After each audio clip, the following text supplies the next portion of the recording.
We tap a piece of glass to speak with someone on the other side of the planet.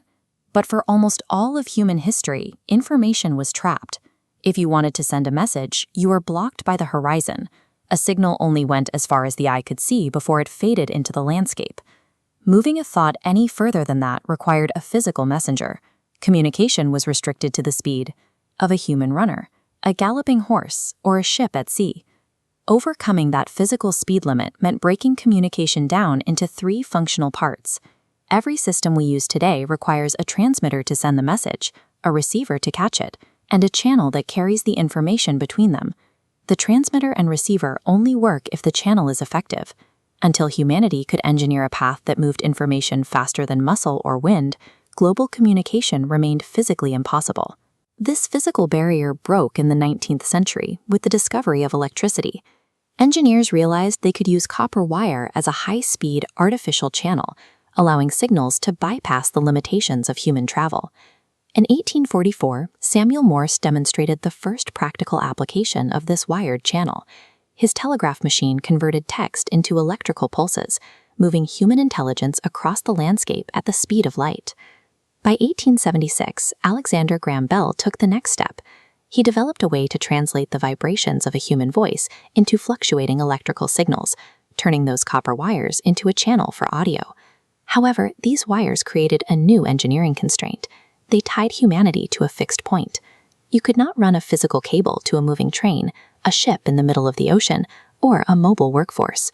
Electricity had solved the problem of distance, but the reliance on physical cables created a geographic tether. True flexibility required a channel that didn't rely on a cord. The solution arrived when engineers learned to use the air itself as a channel. Building on Heinrich Hertz's discovery of radio waves, Guglielmo Marconi demonstrated the first wireless transmissions in 1895.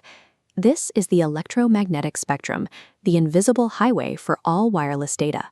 It covers everything from low-frequency radio waves on one end to infrared and visible light on the other. A raw voice signal, known as a baseband signal, operates at a very low frequency. These waves are too weak to radiate through space effectively on their own.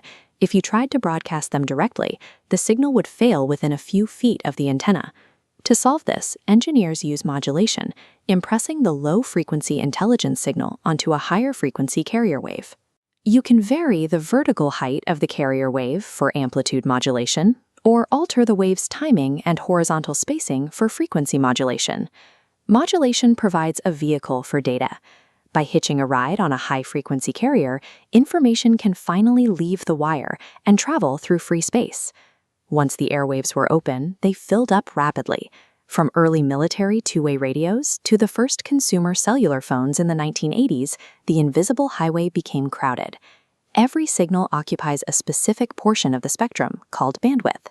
Because the electromagnetic spectrum is a finite natural resource, there is only a limited space available for every phone, radio, and television station to share.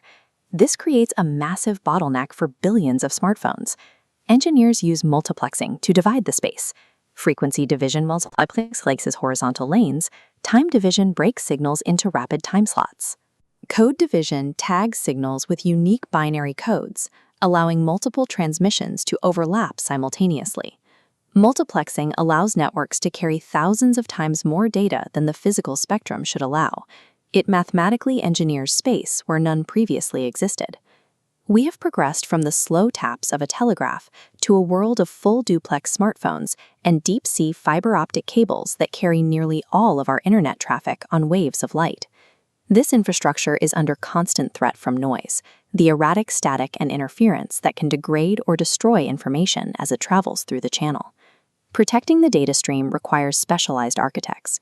Communication engineers, typically holding advanced degrees, design the circuits and algorithms that find new ways to squeeze more bandwidth out of the crowded airwaves.